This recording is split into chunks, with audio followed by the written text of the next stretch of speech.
ओम हिरण्यगर्भे संवर्तताग्रे भूतस्य जातः पतिरेकासीत् सदाधार पृथ्वीं धामुते मां कस्मै देवाय हविषा विधेम। भद्रपुरुषों, मातृशक्ति एवं प्यारे बच्चों, मैं हूं महकार सिंह जिज्ञासु और आज मैं चर्चा करूंगा चार आश्रम कौन कौन से हैं। मनुष्य जीवन के चार उद्देश्यों की प्राप्ति के लिए बहुत सुंदर व्यवस्था हमारे ऋषि मुनियों ने परमपिता परमात्मा के ज्ञान के द्वारा हमें दी है।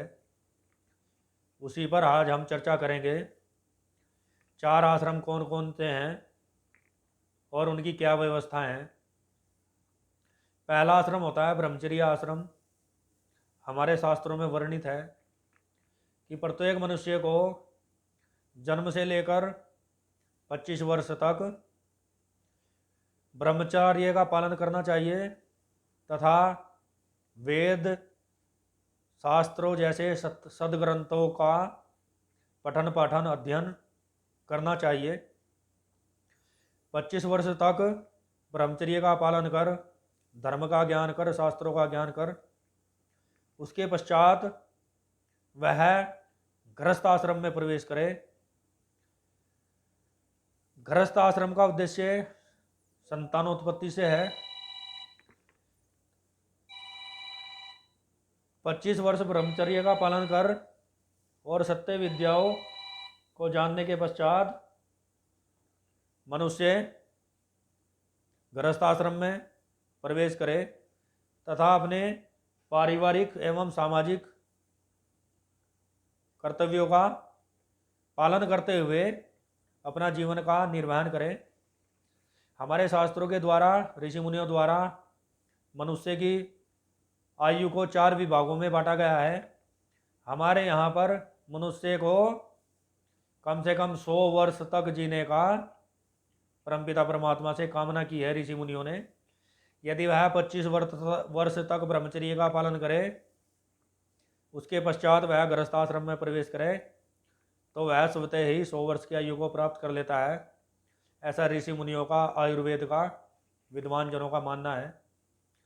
तो गृहस्थ आश्रम में प्रवेश करने के पश्चात 25 वर्ष तक वह अपने पारिवारिक सामाजिक कर्तव्यों का पालन करें। उसके उपरांत अपने बच्चों का, अपनी संतान का शादी विवाह करने के पश्चात, परिवार की जिम्मेदारियों से मुक्त होने के पश्चात वह वानप्रस्थ में प्रवेश करे तथा अपने सामर्थ्य के अनुसार धर्म का प्रचार प्रसार करे, धर्म के प्रति मनुष्यों को जागृत करे, उनको धर्म का ज्ञान दे। इस प्रकार 25 वर्ष तक धर्म का प्रचार करते हुए वह 75 वर्ष तक वानप्रस्थ में रहकर भूमंडल पर घूम घूम करके वेद जैसे सत्य विद्याओं का, शास्त्रों का ज्ञान जनमानस तक पहुंचाए तथा 75 वर्ष की वृद्ध व्यवस्था हो जाने पर वह संन्यास को ग्रहण कर ले, अर्थात एक स्थान पर रह करके परमपिता परमात्मा की स्तुति, भजन, उपासना, ध्यान करते हुए अंतिम श्वास तक अपने जीवन को यापन करे।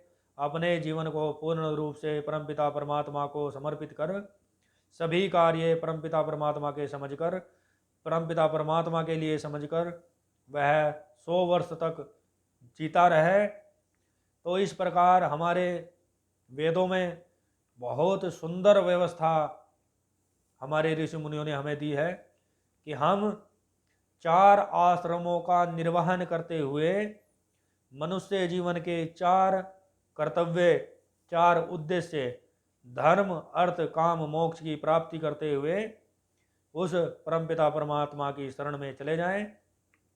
तो इस प्रकार की आश्रम व्यवस्था पर जब तक इस देश के लोग चलते रहे तो यह देश विश्व गुरु रहा, सर्वशक्तिमान रहा और 10 दिशाओं में ज्ञान का प्रचार इस देश के लोगों ने किया।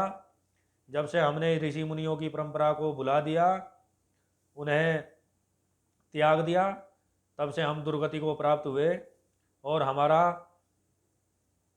धार्मिक, सामाजिक, आर्थिक चहुँ दिशा से हमारा पतन शुरू हो गया।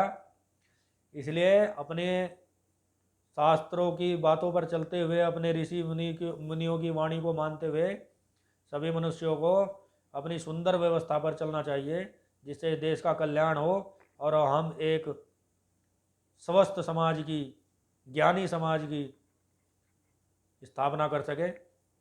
मेरे विचार आपको कैसे लगे कमेंट कर अवश्य बताएं। वीडियो को लाइक करें, शेयर करें, कमेंट करें और मेरे यूट्यूब चैनल महाकार सिंह जिज्ञासु को सब्सक्राइब करें। इसी के साथ मैं अपनी वाणी को विराम देता हूं।